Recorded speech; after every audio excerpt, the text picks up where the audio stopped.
Welcome to Sliceonomics. I'm your host, Kyla Scanlon. Sliceonomics is a podcast that is focused on exploring the complexity between economics, media, and culture with a human-focused lens. Sliceonomics is in co-production with Public.com, an investing platform that allows you to invest in crypto, ETFs, collectibles, art, and more, all in one place. Scan the QR code right here on the screen or click the link in the episode description box to learn more. For today's episode, we sat down with Tracy Alloway, the co-host of the Bloomberg Odlots podcast, one of my favorite podcasts. We talked about the bond market, we talked about the changing face of media, and how if we think things are changing, they're really not. Tracy was previously the U.S. financial correspondent for the Financial Times, where she talked about bond markets at a time where nobody was really that interested in them, as well as a reporter for FT Alphaville. Tracy has a lot of experience in media and has been around media since 2008, so has seen how things have changed over the years. She's also seen how the bond market has changed over the years, and we get into how things have stayed the same over time, despite things seeming so different. I hope that you enjoyed today's episode. If you like it, go ahead and hit the like button, subscribe, and share it with a friend. Hey, Tracy. Hi, Kyla. Thanks so much for joining me. It's so good to see you. Thank you for inviting me. Yeah, I'm really excited to talk about your media journey, talk about oddlots, and talk about bonds and more. But I do want to... All my favorite topics. Yeah, and financial crises, right? And your corgi. And I think kittens is the other one. I used to have a cat. He died many years ago. I still miss him. I'm sorry. It's okay. Thank you for bringing that up, Kyla. No. Yes. Yeah. These are all good topics that I am very happy to discuss. Okay, perfect. So I do want to begin with the media journey. So you started at the Financial Times, now at Bloomberg. Can you talk about that path and then also how the news itself has evolved as you've evolved? Sure. So I started doing financial journalism in basically September 2008, which was a really interesting time to start doing it because I joined the Financial Times Alphaville blog, which is now a big recognizable name, but at that time it was kind of the underdog of financial media. It was just a handful of people. We were doing this weird thing called blogging on the internet, which no one at the FT actually understood at that time. They thought we were all a bunch of, weird young kids straight out of university, and they didn't really understand what we were doing. But it was actually a great moment to start doing it, both from a media perspective and a topic perspective, because you had the financial crisis really kicking off. No one knew exactly what was happening. Even if you were a banking correspondent who had been covering the industry for literally decades, this was all brand new stuff. So it was great for me because I started from basically an even footing with a lot of financial journalist veterans.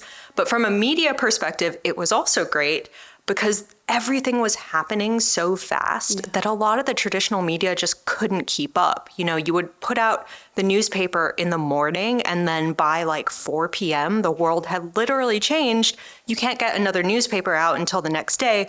Whereas on the blogging side, on the digital media side, we were able to cover all those really fast breaking events.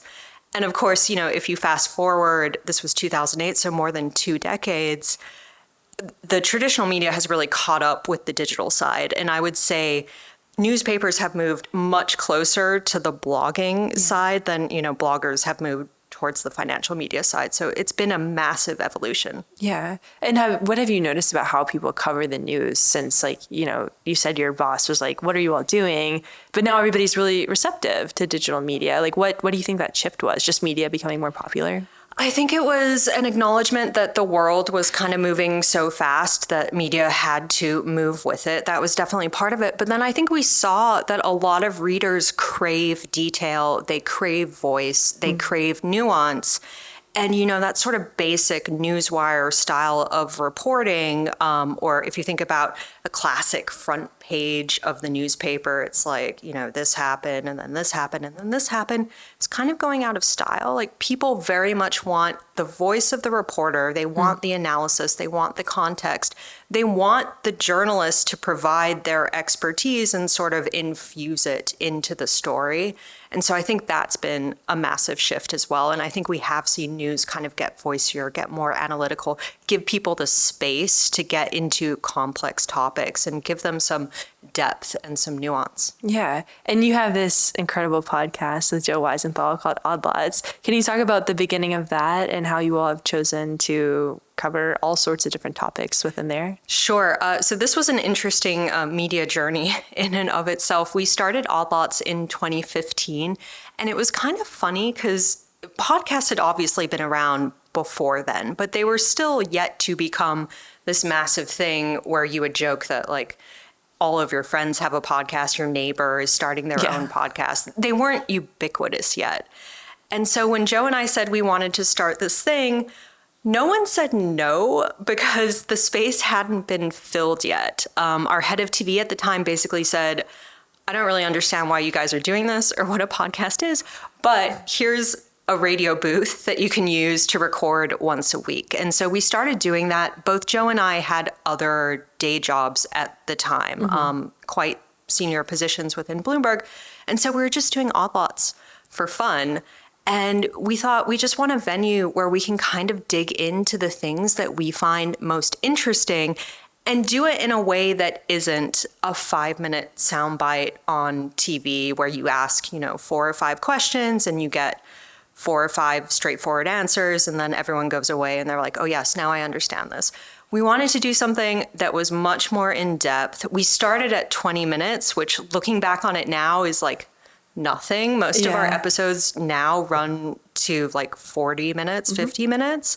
But even that just opened up this whole new world to us, which was you can have a really intelligent conversation about something that maybe people think is obscure or exotic or not that important, but you can get them interested in it by talking about it in this really conversational way where you don't dumb it down, you don't simplify it, and you have time to go through all the interesting angles. Yeah. And do you feel like you've been able to achieve that? Like you talk about so many complex topics. Like how do you choose number one, and then how do you make sure that it's not dumbed down?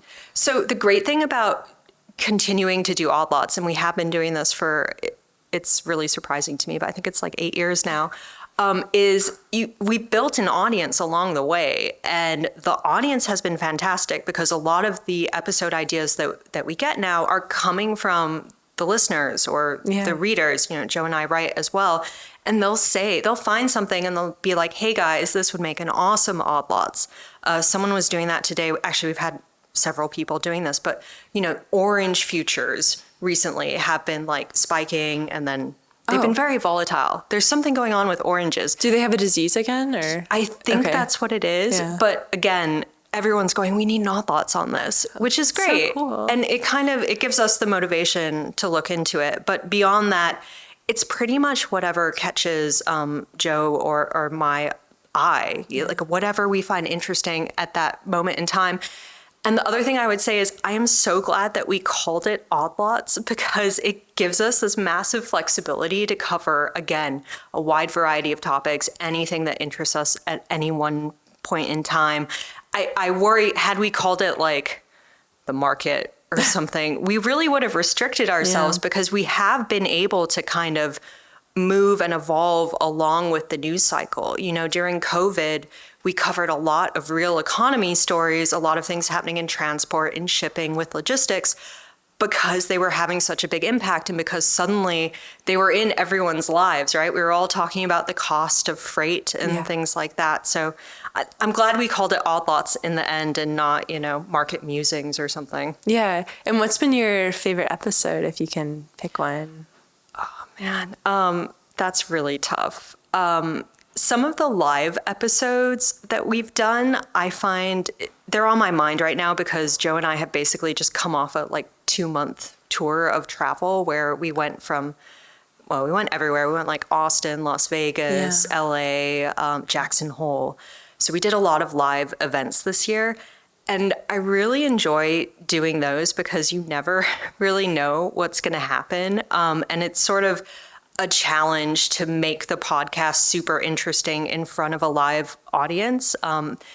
And I like developing that skill. But just on that topic, one that springs readily to mind is we spoke with Bill Gross at the Future Proof conference in Huntington Beach. And we thought we were just going to talk about the bond market, you know, a little bit about PIMCO, things like that. And suddenly, out of the blue, he just went off on Jeff Gundlach as his rival. And he was like, Jeff doesn't know how to manage bonds. Like, he's not a bond king. He couldn't even be the king. Or what was it? He was like, oh, he's not a bond king. In order to be a king, you have to have a country. Oh, my gosh. And laying into, really, it was a surprise. I'll just put it that way. Sure. And I remember Joe and I were sort of sat on the couch in front of this live audience, just looking at each other going, well, this is interesting. Where do we take it from here? And then I have to mention, in terms of other unexpected moments, there is the infamous box episode with Sam Bankman-Fried. Oh, I don't know if you remember. Matt Levine. Yep. Yeah, so we had Matt Levine on talking to Sam Bankman-Fried, the former head of FTX, who has since been in all kinds of legal trouble. And Matt asked him a very simple question, which was, what is yield farming? Yeah. And Sam responded by using an allegory of a box and saying, well, you take this magic box and someone puts money in it, and then more people put money in it, and money comes out the other side. And that's how yield farming works. And all of us in the room kind of held our collective breaths, and we were like, wow, you just described a Ponzi, which Matt actually said at the time. And it was pretty amazing because, again, no one was expecting him to say that. We thought he would come up with some insanely convoluted explanation for how this seemed to work. And instead, he kind of said the quiet part out loud, which was surprising. Yeah. It's been really interesting to watch his journey because I feel like he's just decimated the face of crypto too, even though like Bitcoin is on the rise again as of time of recording. But yeah. I mean, in terms of media narratives, we could talk a lot about crypto. Yeah. I always get nervous about seeing the, you're absolutely right. Sam Bankman-Fried was sort of the golden child of crypto. He was the one that was supposed to be doing everything right. You know, he was talking to politicians. He was saying stuff like, crypto should have regulations. We want to do everything by the book. Clearly, in retrospect, it was all nonsense. But going back to the price of Bitcoin, this is one reason why I always get really nervous whenever people are talking about like, oh, let's write a crypto obituary. Because my experience is it has come back many times. And I remember I wrote something in 2017. At this point, I've probably written like 5 to 6 obituaries. So, you know, mea culpa on that. But I wrote something in 2017 when crypto prices had fallen through the floor, and then fast forward to like 2021, 2020, and they were just higher than ever. So it's extremely volatile. The way I think about it is, you know, they're essentially lottery tickets. And I think it's very hard to stamp out people's collective interest in getting rich very quickly. Yeah. And we've talked about this before. I think we talked about it as basically like, how did you put it at the time? Like financial nihilism or something like that? Yeah. Which I think that's it, right? If people look around, they say, oh, the opportunities to get rich, there aren't that many. Right. The opportunities to get rich quickly are even less. So why not punt on some sort of SHIT coin? Yeah, take a gamble. Yeah. Yeah, and it's sort of interesting because like some elements of the bond market have sort of moved like crypto. And I was looking through your old posts on your blog, like deep in your blog, and I was really struck by the similarities between what you were talking about in 2015, 2016 to now. It's been a massive change in interest. It's kind of funny because I remember, you know, in the early 2010s, when I was still at the Financial Times, but I would go to my editors and I would say something like, oh, I really think we should write a story about like treasury trading or, I don't know, the lack of volatility in the treasury market, or the fact that all these new rules for banks, the Basel rules, they all have to do with holding bonds, right? Is that actually a good assumption if inflation ever picks up? I don't know. Maybe we should write about that. And you could see the editor's eyes kind of glaze over. And they would say something like, no, can you just write about Goldman bonuses instead? I was like, all right, fine. But of course, fast forward to 2023, and this is all anyone really wants to talk about. And I think a lot of those issues that were sort of rumblings just a decade or two ago have really come to the fore. The big one being like we have had explosive growth in fixed income. So not only the government bond market, but also the corporate bond market. It has massively doubled in size. I should just say it's massively increased in size.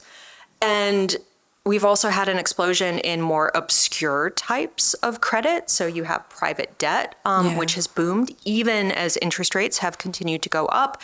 You have, a lot of interesting derivatives activity was kind of crushed in the aftermath of 2008 for obvious reasons. But you have more obscure derivatives like credit index options that have gotten very popular. So people basically using leveraged bets on credit as a whole, a sort of like overlay on their portfolios. So instead of saying like, I want to buy protection against this particular company going bankrupt, they'll be like, I want to buy protection against this whole index of credit. And those have become really popular. And then the question is, has the infrastructure, the financial infrastructure for this market evolved enough along with its size? I think we've seen at various points that evidence that maybe it hasn't. In 2020, when we had the COVID market rout, the big stress was in the treasury market, right? Sure. Which is supposed to be the most liquid, safest, most boring part of the market. And it certainly wasn't in 2020. And then beyond that, I still question on the regulatory side. I remember writing a story in 2015, I think. If you think about the securities regulator in the US, they have hundreds of people dedicated to looking at equities, at stocks, and seeing trouble in equities or fraud, that sort of thing. And in 2015, I think they had one person who was looking at the bond market. Just one? It's like a $9 trillion market at that time, or maybe 8 trillion. I can't remember. I can't keep track because it's growing so fast. It's now more than 10 trillion. Dedicating half their time to doing this. And so it's like, who is watching this really important market that is not just huge, it's also post 2008, basically the foundation of our financial system. The solution to banks taking a lot of risk pre 08 was, well, we're going to make them hold these huge buffers of reliable capital. Most of that's going to come in the form of government bonds or government guaranteed mortgage bonds. And it's all going to be fine because those bonds are, again, they're always boring, they're always safe. And then again, in 2023, come spring, we saw with the collapse of Silicon Valley Bank that actually bonds can be very interesting. Yeah. If you don't hedge correctly, then you can incur massive losses on seemingly safe holdings. And so I think there is still this tension between basically building the financial system on the basis of bonds and then the increase in volatility, the return of inflation that we've seen over the past couple of years. Yeah, because people are fleeing into bonds to try and fight against inflation. And do you feel like that's still a move? It's really hard to figure out what's happening in the bond market. We've seen treasuries freak out. Yeah, it's been really weird for at least a year now. Yeah. So going into 2023, I remember it was basically a binary future that everyone was talking about. It was either we're going to have recession or we're going to have a soft landing. And then fast forward to now, and I don't think it's as binary, but there still is this massive uncertainty. And so you have seen the drawdowns of 2022 really continue into 2023. And I think that's shocking to a lot of people who haven't experienced losses. These are all paper losses so far on their fixed income. But, if you have a portfolio, if you have like one of those Vanguard target retirement funds or something, you would have seen a massive loss. It's a mark-to-market loss because the price of the bonds loses value as interest rates go up. You're still getting paid by the government. And the bonds are probably not going to default. They're probably going to mature. You'll get your money back. But in the meantime, if you do need to tap your retirement account for extra money, and again, a lot of people do because prices have gone up so much thanks to inflation, there's less there. Like you would crystallize your losses now. And so I think for a lot of people, it's just been shocking to see that big of a drawdown on their portfolios. Yeah. And one thing I think that has, or you've actually written about this, one thing that has helped to prevent a recession is companies issuing debt at pretty low rates, but a lot of that debt is coming due and they're going to have to issue at higher rates. Is that something that you're worried about? I feel obligated to talk about, to refer to the looming maturity wall. Oh, the looming maturity. You have to say looming maturity wall. That's the rule. So there are a couple of things going on here. So first of all, from a financial media perspective, I remember, probably myself included, people writing about the maturity wall in like 2013. Oh, wow. It's been going on forever. It's always something that's off in the distance that is about to cause a lot of pain for, companies that haven't managed their finances as well as they should have, perhaps. But of course, now in 2023, it definitely seems to be a more pressing issue.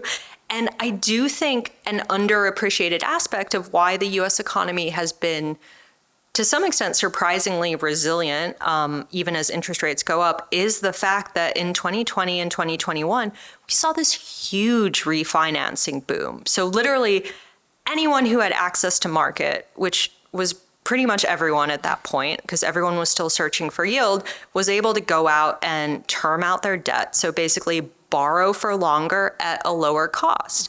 And so even in 2023, a lot of people are not that pressured to go out and raise money at these new interest rates. But that said, loans don't last forever. At some point they mature, and at some point people are going to have to go back out into the market.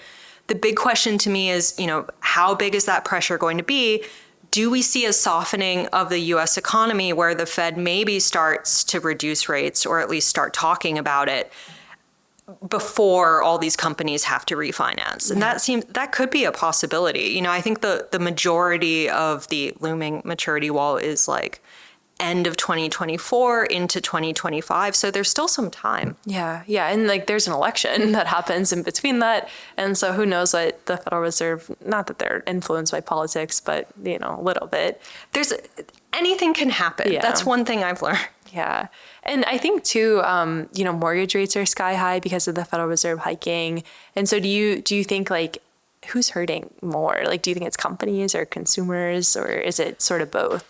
Oh, that's a good question. I think I would say consumers at this point. And I think it's definitely one of the reasons why when you look at the survey data, you've written about the vibe session. This is why everyone seems miserable, even though a lot of the hard data suggests that they shouldn't be. And the other thing I would say on that, I know there's a lot of sort of chin scratching nowadays about like, why don't Americans feel better about the economy? And I think the answer is pretty simple, which is, okay, unemployment is super low. It's at a decade's low. But I don't think that matters for most people. Inflation is the thing that most people are going to experience. Like, unless you personally have lost your job, you're just not as affected by the overall unemployment rate as you are inflation. And so to me, people in general are not good at looking at things on a collective basis. You could say, well, we're all paying higher prices, but collectively we all have jobs. Isn't that great? I just don't think it resonates with the vast majority of people. And then companies, on the other hand, we've seen an increase in profits. There's a really interesting conversation with which we've talked about a lot on the podcast about whether or not all these unusual things that have happened in the world in recent years have basically given companies an excuse to raise their prices. Excuseflation, thank you. So more than they would have to cover their input costs. And pricing is such an interesting topic to me. It's hard to talk to companies about this because it's basically the secret sauce of how they make money. But we have had interesting conversations with, for instance, we talked to a baker in Chicago, like a mid-sized bakery. And we asked him, when do you decide to put up your prices? And he basically said, well, if the price of eggs is in the news, if everyone's talking about avian flu and how expensive eggs are, then that's a good time for me to raise my prices because, customers won't like it, but they'll understand it. They won't push back as much. And so I think it's an interesting question, the degree to which those micro decisions might be impacting the macro topic of inflation. So I read this on your blog, and I don't know if you'll remember, but it was one of your older posts. There was a president who actually did this whole marketing scheme around eggs, like branded them as high cholesterol to push the prices down. Yes, Do you remember? this is my... I have a soft spot for conspiracy theories, although I also find them really annoying at various times, especially on certain social media platforms. But sometimes they turn out to be true. I don't know if you remember the Simpsons episode where like there's this guy, the Egg Council guy suddenly shows up. Okay, I'm making an old reference that no one but me will know. But like this one was true. This was like a weird thing that happened, and it turned out to be true. And what it was there was inflation in the late 1960s, and I think it was Lyndon Johnson at the time, but I would have to go back and fact check myself. But they were basically talking about ways to bring down prices, and someone was like, why don't we talk about how much cholesterol there is in eggs, and then no one will want to buy them, and so prices will come down. Genius. It was just so funny to me. And I think nowadays there is a collective acceptance that eggs are not as unhealthy for you as they were once perceived to be. And the origins of that might be because of inflation in the 1960s. Oh my gosh, so it was all like a marketing scheme around the cholesterol to push prices down. We got to find the Egg Council and ask them. That's wild. I do think that's interesting too, is like the narratives that can be woven and how that ends up impacting consumers. Because like you were talking earlier about the vibe session, and I do think, media headlines are a big part of that. Is like what people read ends up impacting how they feel. But then you're right, like this real world data of everybody's hurting because of inflation is true too. Oh, totally. I completely agree with that. And the other interesting thing is, you can look at, we all focus on the national average of CPI, but you can look at it on a state by state basis. And there is a big difference. In Florida, I think it's running a lot hotter than it is per the national average, and in a lot of the sort of southeastern states as well.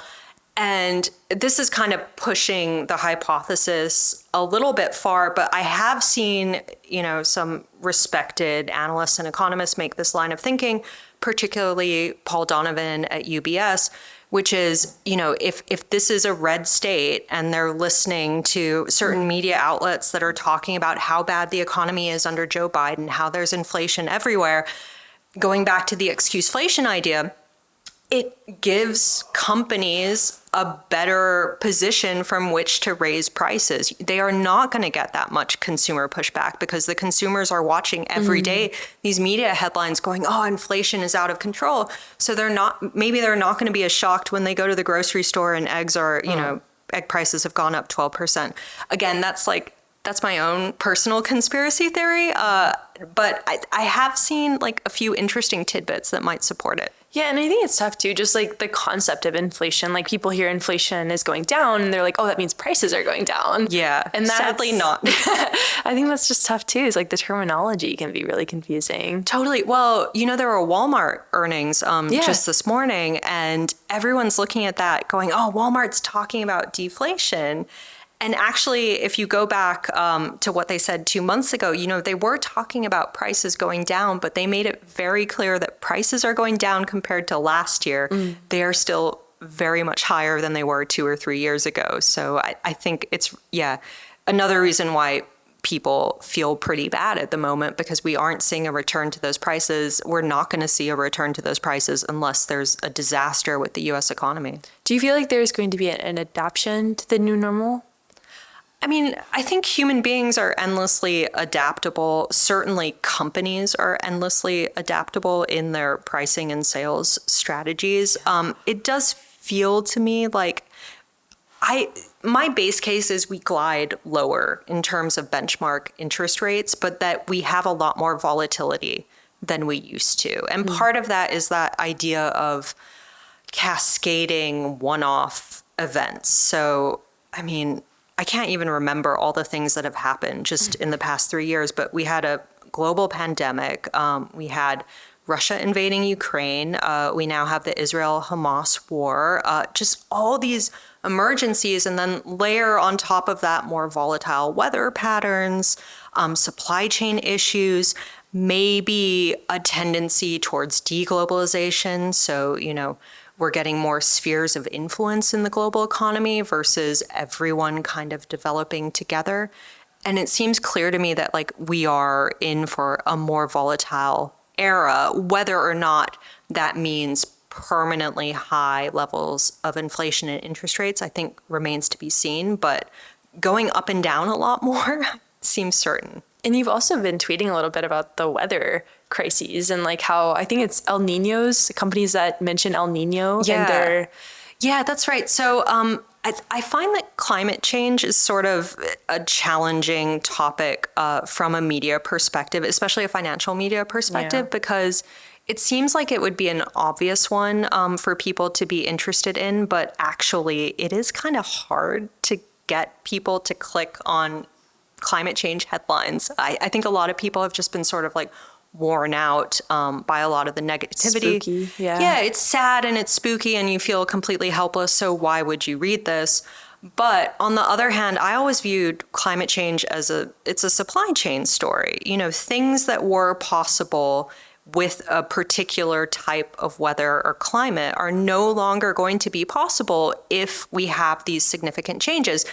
And we've seen, inklings of that. So we had the Mississippi River water drop in 2022 to the point where barges couldn't go up and down the river. More recently with El Nino, we've had a drought, which has caused the Panama Canal to drop pretty low. Same thing there. Ships can't get through. That's going to add to, shipping costs. It's going to make it harder to do movement of natural gas, things like that.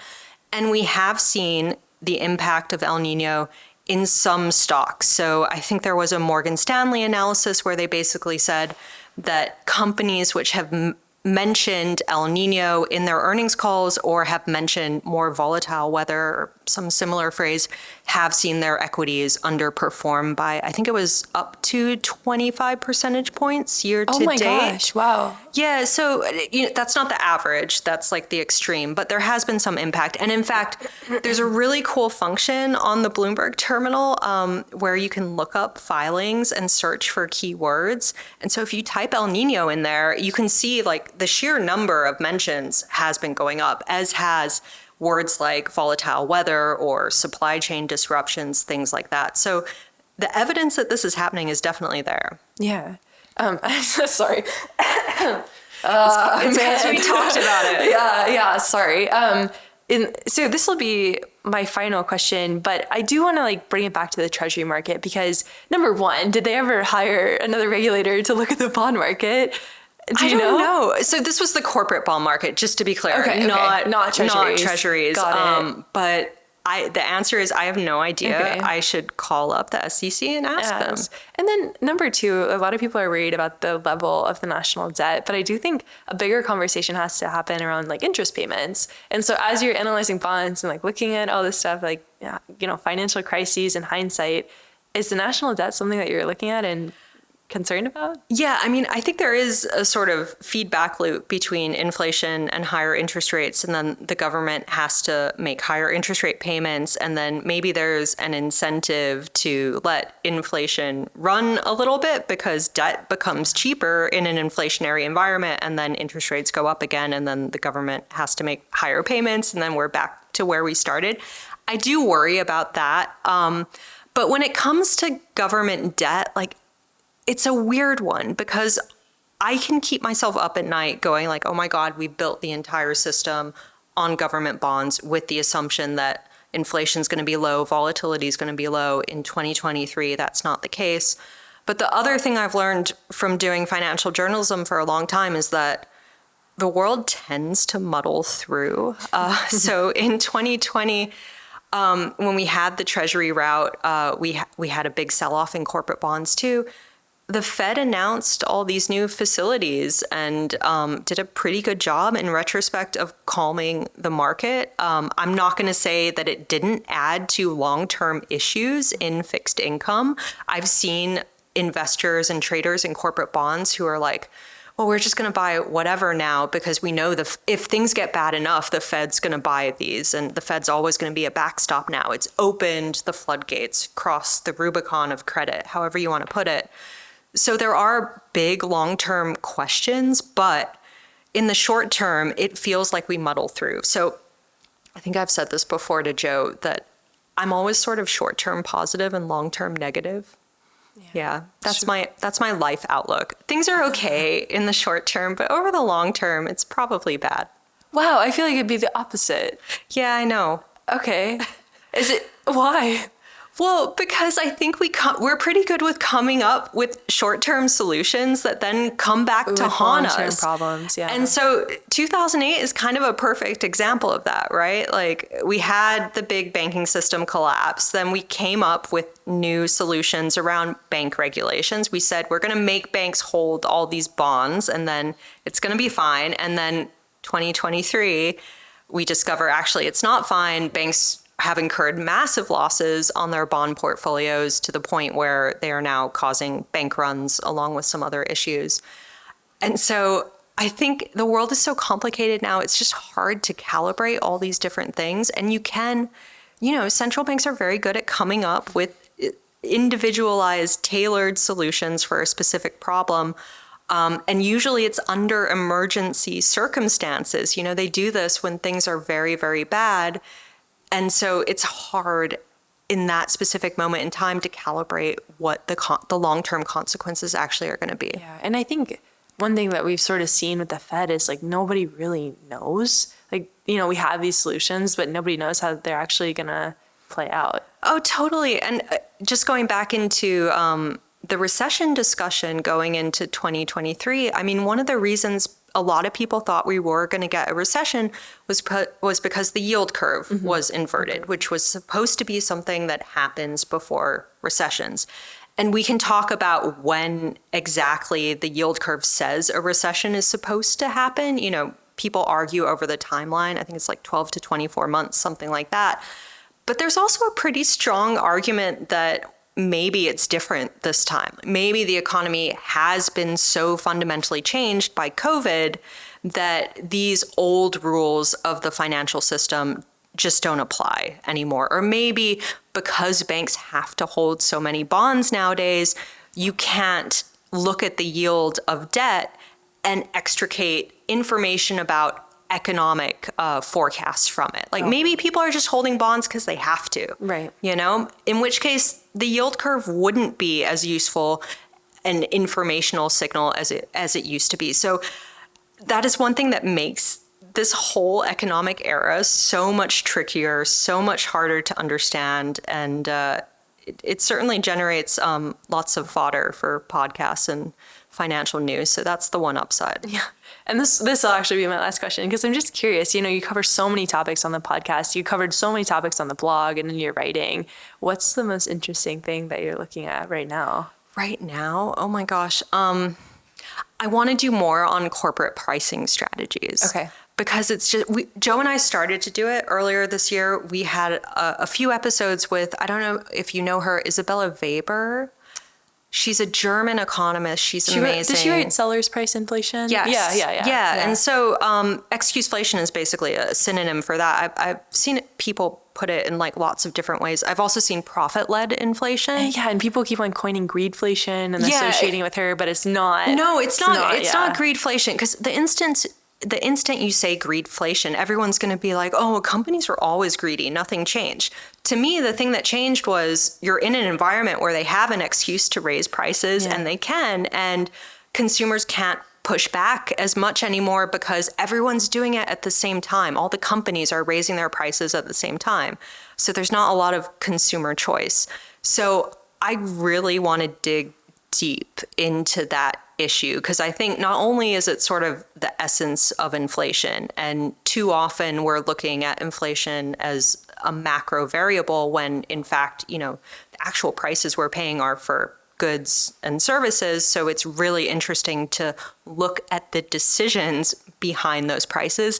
It's also a total black box because people at companies don't want to talk about it, right? No one wants to talk about like, we're jacking up our prices and this is how we're thinking about it, or, this is how we're thinking about wages, things like that. It's all really sensitive topics, but I would love to do more on that. Yeah, I think a lot of people would definitely want to tune in. It's something at the top of a lot of people's minds. Yeah, I think so. Yeah. Well, awesome. Thank you so much, Tracy. This has been a really fun conversation. Oh, thank you, Kyla. I had so much fun. Yeah, thanks.